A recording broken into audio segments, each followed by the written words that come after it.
Nós, a Europa, tem a ver com a Europa, tem a ver consigo. À sexta, uma reflexão sobre a atualidade europeia. A doutora Ana Rita Barros, formadora do Centro de Informação Europeia Jacques Delors, está connosco esta tarde. Muito boa tarde. Muito boa tarde, Ana Marta. Doutora Ana Rita, a primeira questão, ou o primeiro tema que aqui trazemos é o Brexit, com desenvolvimentos dia a dia, hora a hora, quase. Quase minuto a minuto. Enfim, a data de saída deveria ter sido na passada sexta-feira, dia 29 de março, não aconteceu, claro. Claro. E agora? E agora andamos de adiamento a adiamento. Sim. Portanto, ainda hoje, a Primeira-Ministra Theresa May apresentou ao Presidente do Conselho, Donald Tusk, uma carta formal onde pede uma prorrogação do prazo de saída até 30 de junho próximo. Mas isso é além da data das eleições europeias. Além da data de 23 a 26 de maio. Pois, até essa data, com certeza não participarão nem nas eleições, nem na campanha. A partir de 30 de junho, como depois as instituições tomam posse, não é? Quer o próprio Parlamento, quer depois a escolha do Presidente da Comissão Europeia, tem outras implicações e se o prazo for alargado, terão com certeza que participar nas eleições no processo europeias. eleitoral. O que é quase um contrassenso. Será curioso bastante acompanhar esse processo. Veremos o que é que defendem, não é? Exatamente, veremos o que é que defendem. Tudo isto depende da aprovação pelo Parlamento britânico de um acordo de saída, que é isso que tem sido recusado sistematicamente, não é? Aliás, os analistas veem este pedido de Theresa May como um prazo de tempo suficiente para negociar com o líder da oposição, portanto, o trabalhista Jeremy Corbyn. Já está a acontecer essa negociação? Sim, a Theresa May já disse esta semana que sim, mas, enfim, isto é de negociação em negociação e o que é preciso é, de facto, chegar a um acordo definitivo, porque todo este processo cria, por parte dos cidadãos, e agora em período pré-eleitoral, cria uma desconfiança nas instituições, no funcionamento das instituições, quer a nível do Estado ou dos Estados, quer a nível europeu, e o que não é nada benéfico nem para a União Europeia, nem para os Estados Nacionais. Em relação a este pedido de Theresa May para um adiamento, ele foi feito através de carta enviada a Donald Tusk, mas para que seja aprovado, o que é necessário?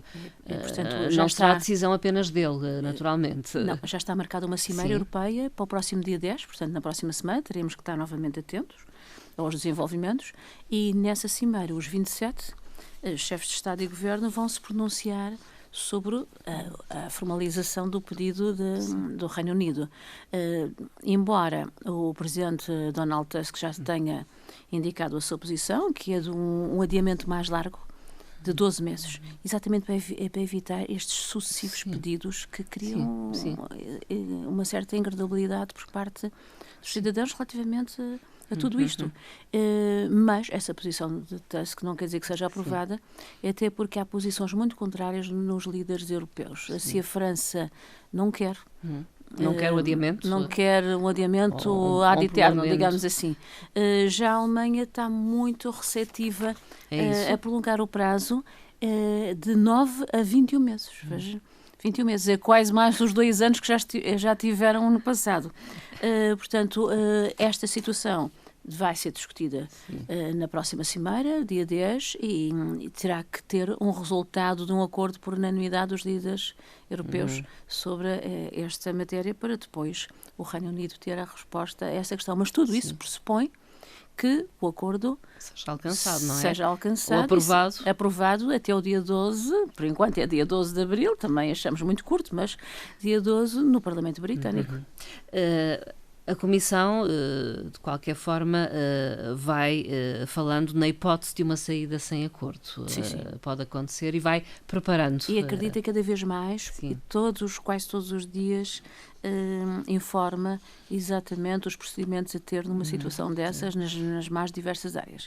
E, entretanto, o Parlamento Europeu aprovou a isenção de vistos para cidadãos britânicos.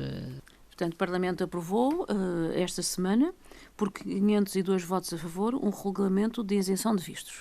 Este regulamento prevê que os cidadãos do Reino Unido, quando viajarem para a União Europeia, para os outros 27 Estados, quer seja em termos profissionais, em termos turísticos ou por questões familiares, estejam isentos de vistos se a estadia for de curta duração, normalmente no 20 dias. E isto tem que ser recíproco ou não? Segundo a legislação comunitária, requer um mecanismo de reciprocidade, ou seja, se o Reino Unido recusar o mesmo tratamento, mesmo que seja apenas a um Estado-membro, a União Europeia pode rever aqui o texto do regulamento e exigir visto aos britânicos para todo e qualquer Estado da União Europeia. Há uma nota no texto deste regulamento que tem a ver com a situação de Gibraltar. Quer explicar-nos o que é uma nota passa? de rodapé. A Espanha, como Estado-membro, está contentíssima porque reclama a posse daquele território. Do rochedo, não é? Que eles chamam de rochedo, mas que não é tão... não é assim um assunto tão pacífico, leve, não é? Sim. Até porque está a ser tratado neste momento pelas Nações Unidas, não é? Portanto, a questão... Mas o rochedo não é assim tão displicente como isso, porque o rochedo, portanto, aquele território tem uma posição estratégica. Muito importante. Além disso, o aeroporto é utilizado quer pela Espanha, quer pelo Reino Unido. Agora, que estão na pertença da União Europeia.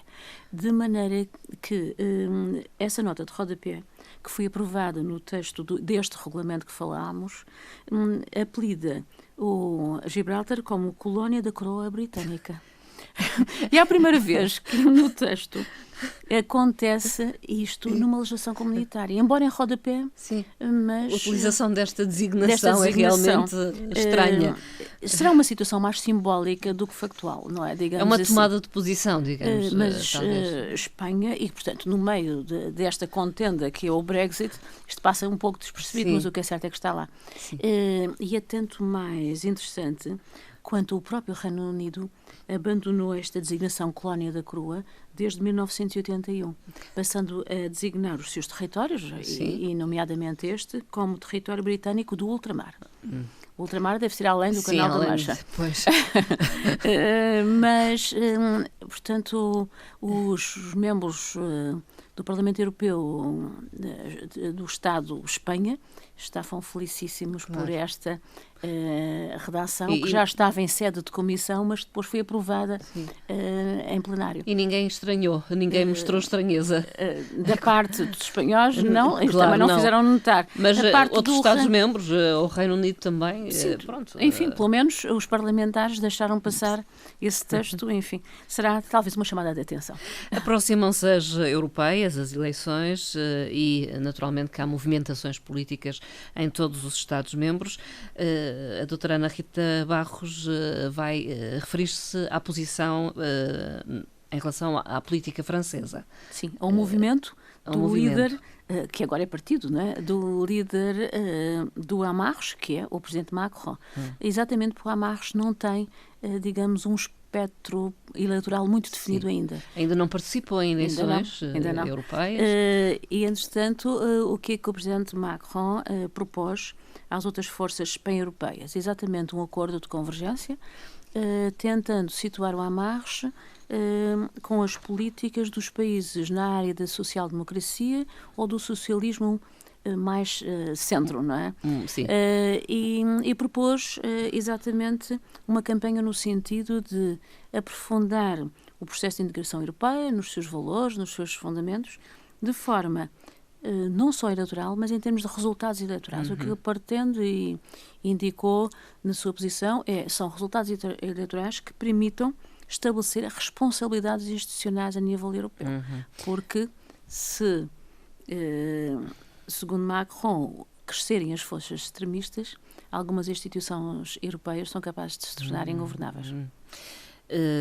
Macron previsível, olhando já o futuro. O futuro, mas interessante porque normalmente a França tinha outras ligações, mas desta vez, relativamente a estas forças, fez propostas aos partidos dos países do Sul.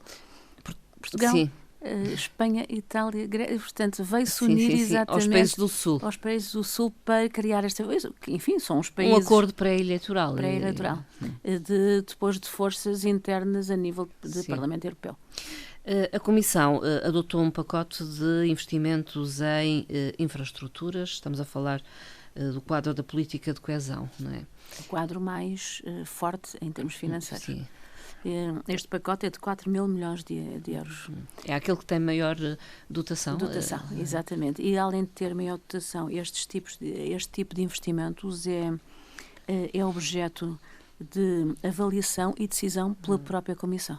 Porque há muitos investimentos que são a nível dos Estados-membros, mas dado o valor e a dimensão destes projetos, normalmente superior a 50 milhões de euros, todos eles, e alguns deles em termos de energia superiores a 75 milhões, são aprovados diretamente pela Comissão Europeia. E Portugal vai beneficiar? Entre os 25 projetos estão 10 Estados, e entre os quais Portugal. As áreas vão desde a saúde aos transportes, passando pela energia e o ambiente, e Portugal tem um investimento na área ferroviária. Trata-se da linha no troço Ovar-Gaia, portanto até o início do Porto, no montante de 119 milhões de euros, é avultado, e vai permitir não só maior conforto, portanto substituição das linhas e das carruagens, maior conforto de passageiros, maior segurança e redução dos tempos de ligação, porque os transportes são fundamentais em qualquer Estado. É uma aposta numa estrutura importante, muito importante, que é para continuar, portanto isto é feito faseadamente, sim. Decorreu a 4ª Conferência Interministerial da União para o Mediterrâneo. São os países a olhar para os países da bacia do Mediterrâneo. E para olhar para as problemáticas daquela área.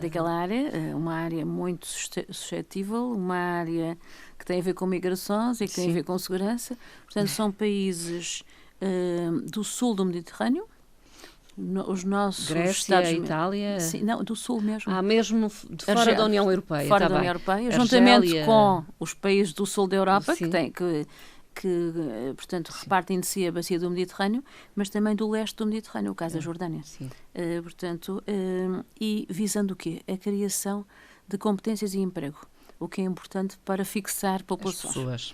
Esta organização reúne normalmente 3 em 3 anos, desta vez reuniu em Portugal com a presidência, é interministerial, portanto é a nível de ministros, ministros da área do emprego, da solidariedade, dos assuntos sociais, e veio cá a comissária Marianne Thyssen, exatamente com o pelouro destas matérias.